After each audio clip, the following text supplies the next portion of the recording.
बिस्मिल्लाहिर्रहमानिर्रहीम अस्सलाम वालेकुम। आज हम बनाएंगे ज़बरदस्त से सीख कबाब जो कि फ़्राइंग पैन में बनेंगे।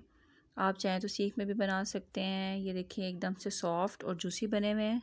तो चलें इन्हें बनाना शुरू करते हैं। और इसके लिए जिन चीज़ों की ज़रूरत है उसमें सबसे पहले बीफ कीमा जो कि हाफ़ kg है या आधा किलो। इसके साथ 3 अदद हरी मिर्चें, 2 अदद टुकड़े छोटे अदरक के हैं, 5 अदद लहसुन के जवे हैं, आधा कप तकरीबन या 1 कप सब्ज़ धनिया है और 1 मीडियम साइज़ की प्याज।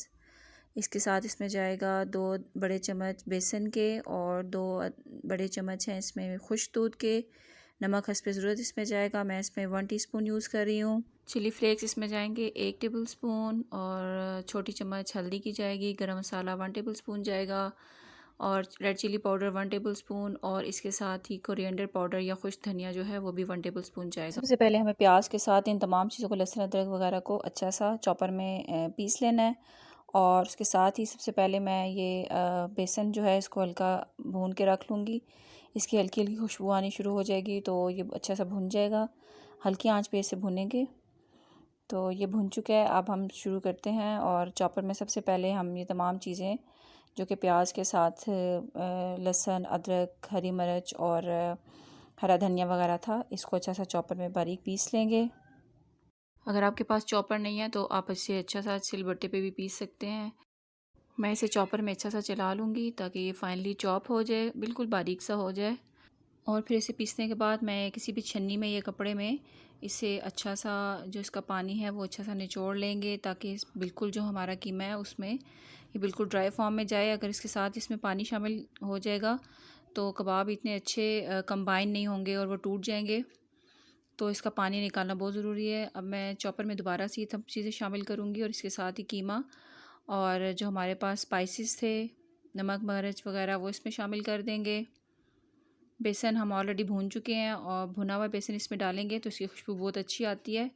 कच्चे बेसन की इसमें से फिर स्मेल बहुत अजीब सी आती है जो कि अक्सर लोगों को पसंद नहीं आती, तो भुना हुआ ज़्यादा बेहतर रहता है। इसके साथ आप चाहें तो आप थोड़ा सा मैदा भी शामिल कर सकते हैं या कॉर्न स्टार्च भी शामिल कर सकते हैं, लेकिन बेसन से इसकी बहुत अच्छी सी बाइंडिंग हो जाएगी।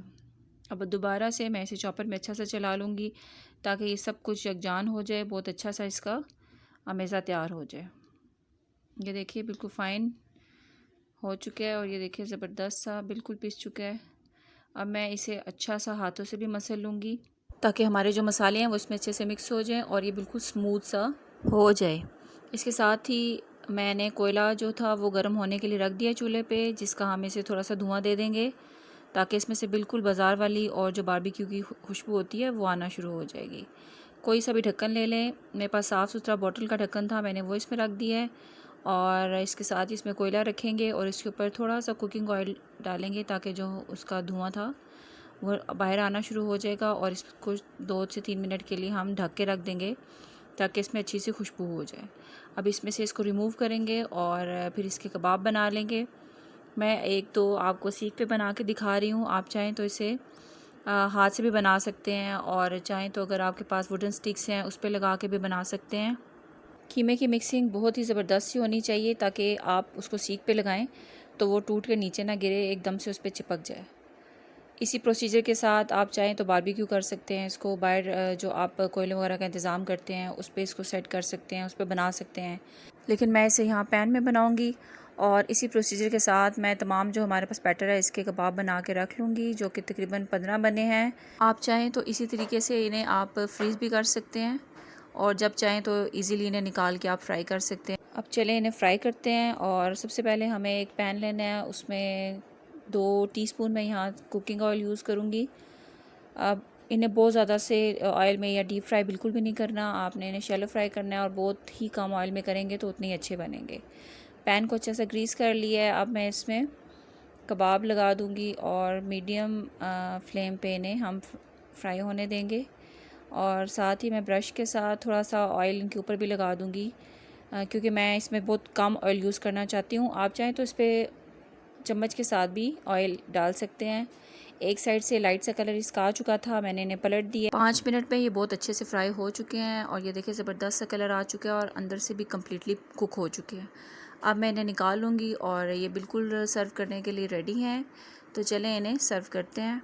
आप इसी रेसिपी को फॉलो करते हुए पराठा रोल भी बना सकते हैं। उसकी रेसिपी मैं बहुत जल्द आपके साथ शेयर करूँगी। आप इसे हरी चटनी के साथ सर्व करें और केचप के साथ सर्व करें तो इंशाल्लाह सबको बहुत पसंद आएंगे। उम्मीद है आपको आज की रेसिपी बहुत पसंद आई होगी। अगर आपको रेसिपी पसंद आती है तो इसे ज़रूर लाइक कीजिए और कमेंट में भी ज़रूर बताइए। तो हमारे चैनल को लाइक सब्सक्राइब करना मत भूलिएगा और इसे अपने फैमिली फ्रेंड्स के साथ ज़रूर शेयर कीजिएगा। मिलते हैं नेक्स्ट रेसिपी के साथ, तब तक के लिए अल्लाह हाफ़िज़।